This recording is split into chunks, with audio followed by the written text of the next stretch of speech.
Okay, thank you. Thank you. Thank you. Let's continue. Yeah. So I was talking about the facilitator. So there was one incident where Jadrat was one of the main like accused person who killed Abhimanyu. Okay. So in order to take revenge, Arjun had a vow that by sunset he will kill Jadrat. Okay. So like it was near the sunset, but like they couldn't find Jadrat because he was hiding. So what Lord Krishna did, he like artificially or by his like magic tricks, like he brought the cloud, and like everyone thought that sunset has already taken place. He facilitated that event, that everyone thought that sunset already took place. So Jadrat came out and thought now Arjun has lost the battle and like he'll be killed. But later on, we found the cloud was removed and sun was still there.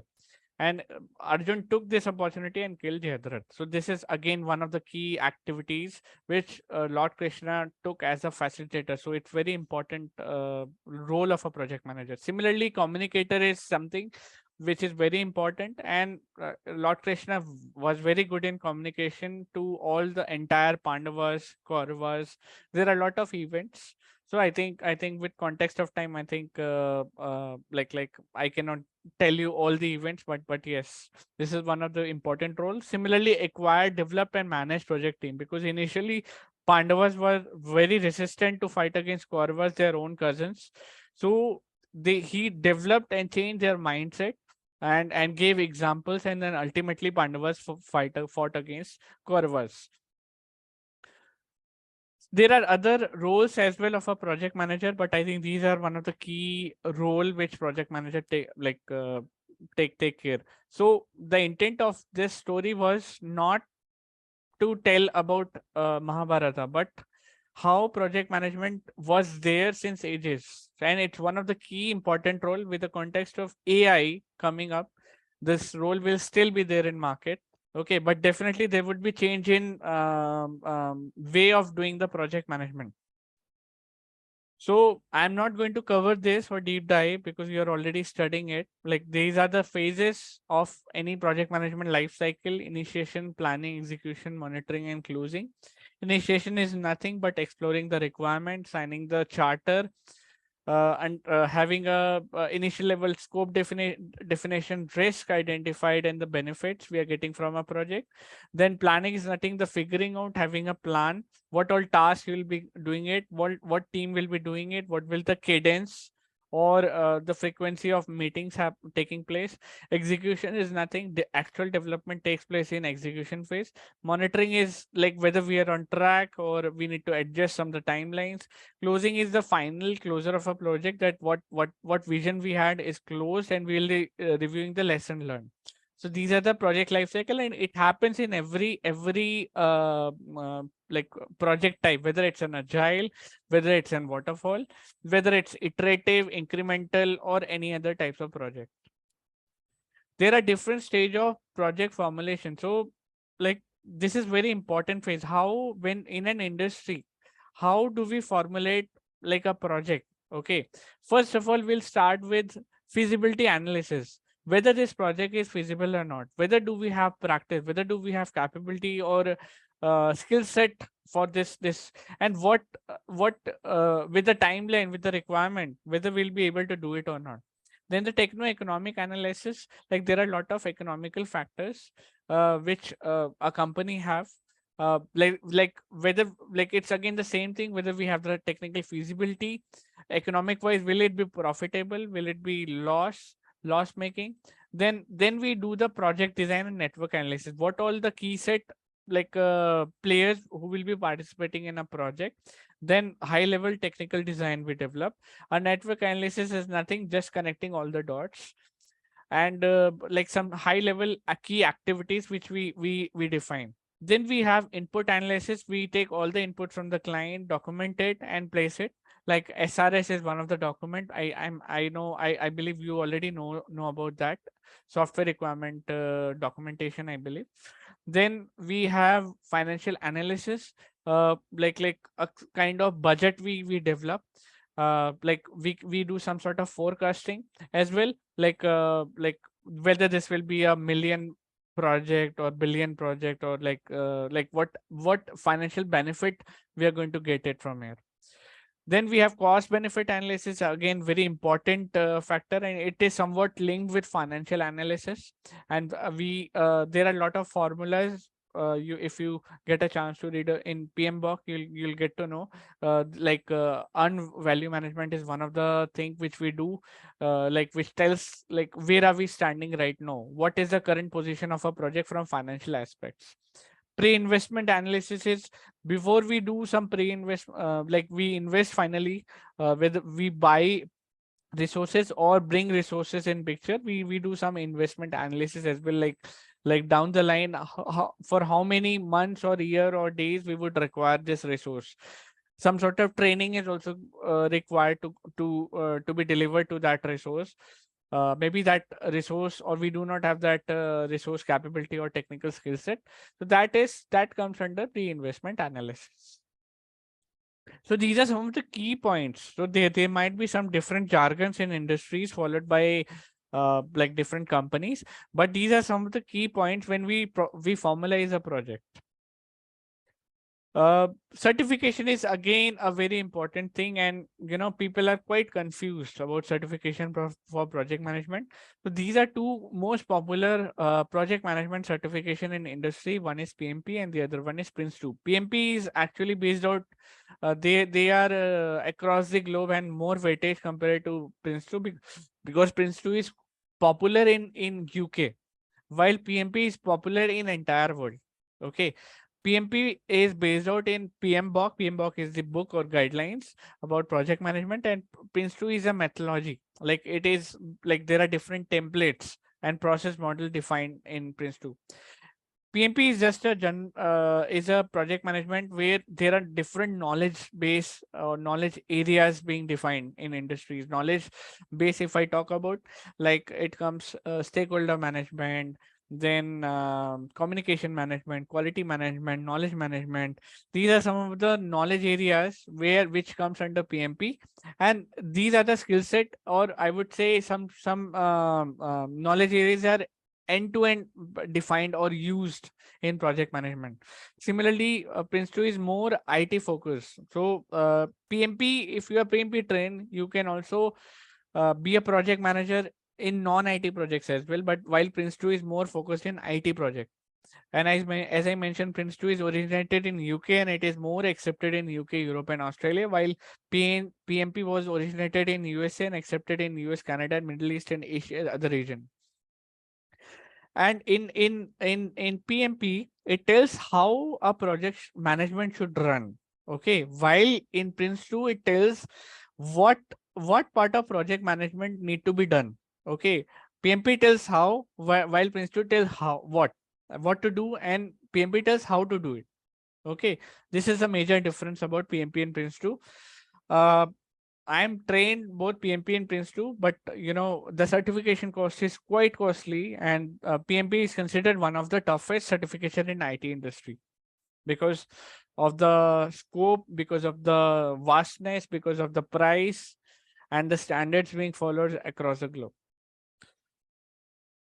Okay, another very important topic. People are quite inquisitive about artificial intelligence in project management. Will it lose our will we lose our jobs if artificial intelligence, which the way it is booming up in market, the way it is coming, way it is getting adopted in industry, will project manager lose their job? It's again a question mark. But according to me, I don't think so. Like the only thing is, what I feel is we need to change the way we work in project management, and we need to adapt artificial intelligence coming up.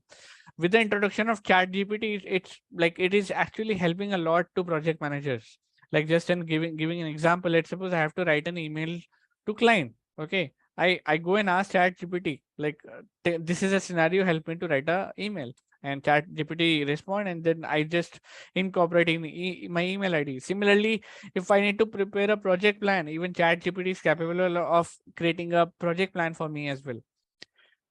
AI can be used in data analytics, generating automated reports, because project managers are actually need to create a lot of reports, do a lot of analytics with data. So AI can definitely help them to generate a very intelligent reports, for which manually it takes a lot of time. Similarly, it can help in automating our day-to-day activities or operations. Uh, it can also help in feedback giving or appraisals giving to my like reportees.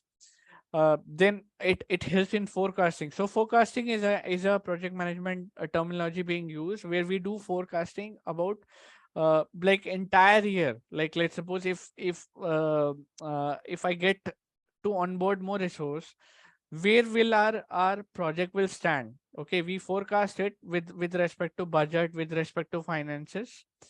It also helps in create it can also help a project manager in creating a budget. Is something which we create at the start of the year or financial year, like how my project will be there, what benefit I'm going to get it. Assist in doing R&D about client market research. This is again very important thing and widely used. Then timesheet approval is another key activity which I myself have implemented, where I don't need to manually intervene and get timesheet approved for resources. It's more like an attendance which we you guys do it in class. Decision making, tools for costing estimations. These are some of the key activities which AI is playing a role in our project management. So these are some of the like inputs which I have noted down. There are other inputs as well, and it is actually continuously improving. This is one of the snapshot I have taken from PMI. PMI is an official site for PMP, and like in different phases, how AI can help. Like in initiating phase, it helps in decision making, predictions, project kickoff, meeting note analysis. So I'll tell you one scenario. So there are now softwares which takes the meeting note or prepare an MM automatically. You just need to add them in the call, they will make a note of it and ultimately shoot an email.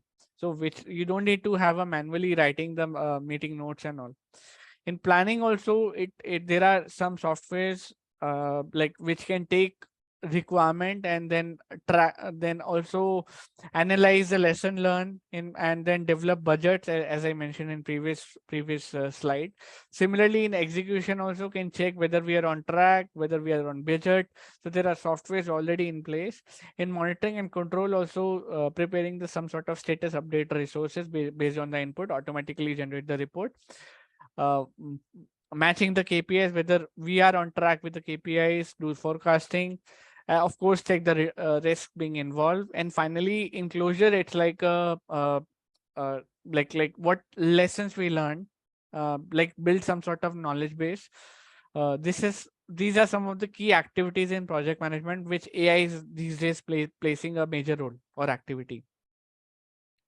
So I am done with it. But before I wind up, I'll tell you another thing. Like there are some terms being used in market. Uh, like uh, T&M is one of them.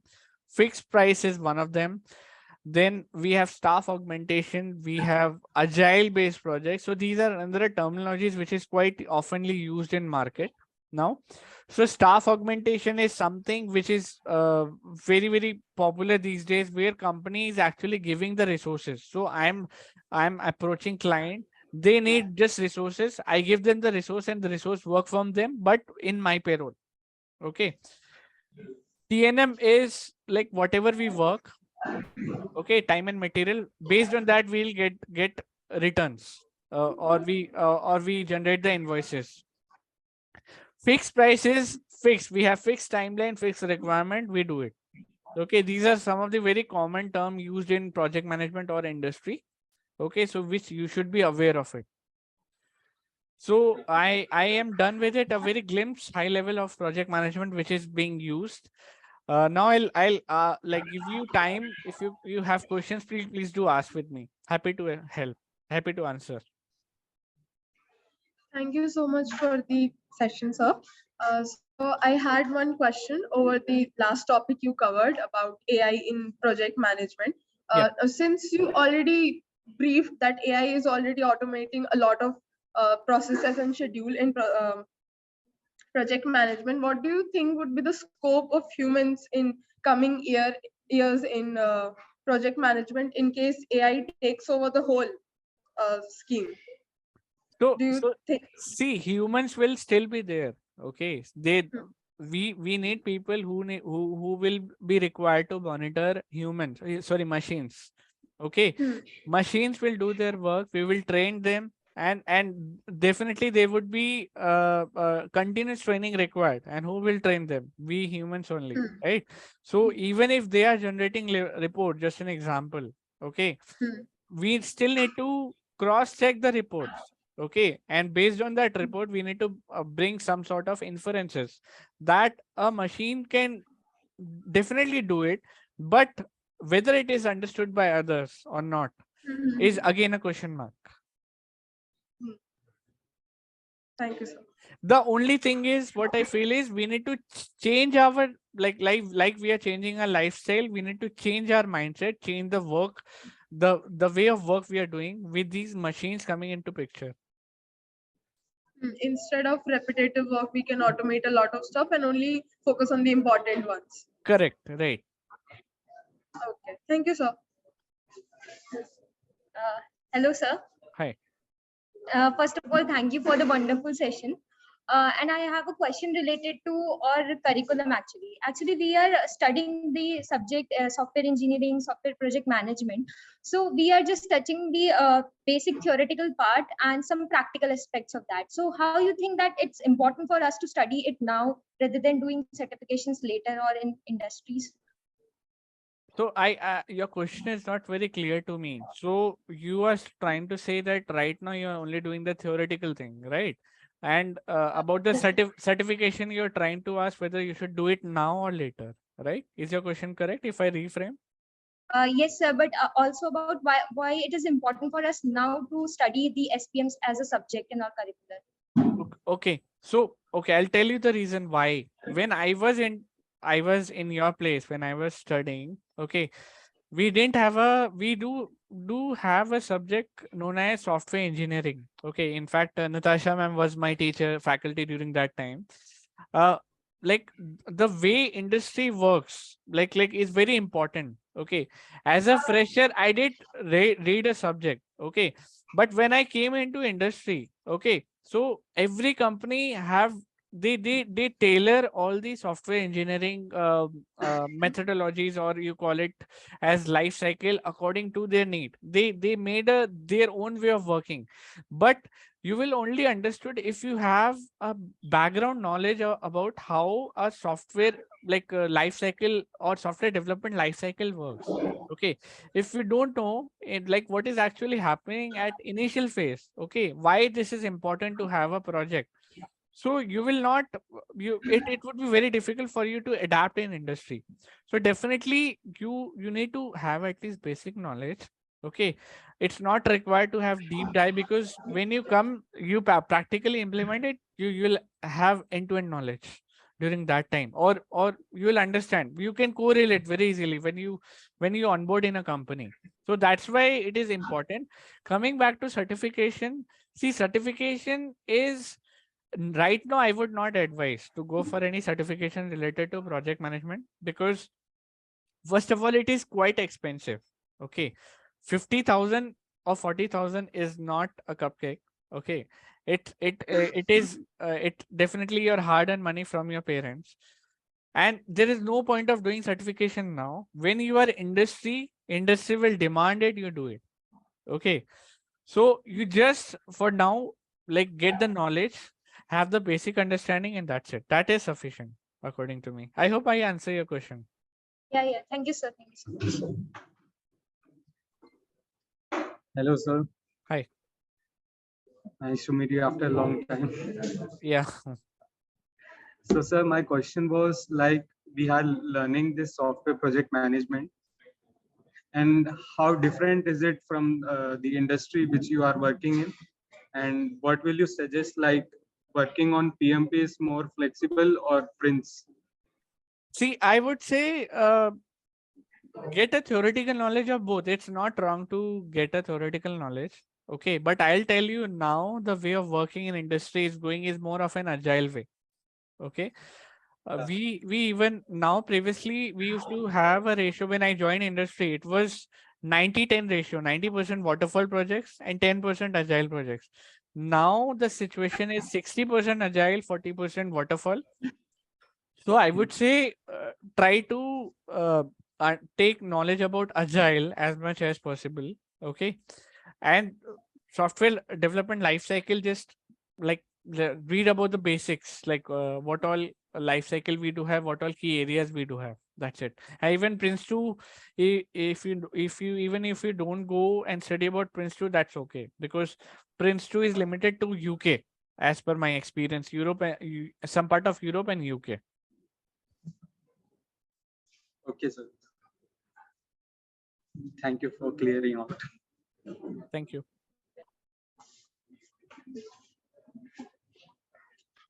Any questions? Do anyone have any other questions? Class, you have any other question to ask?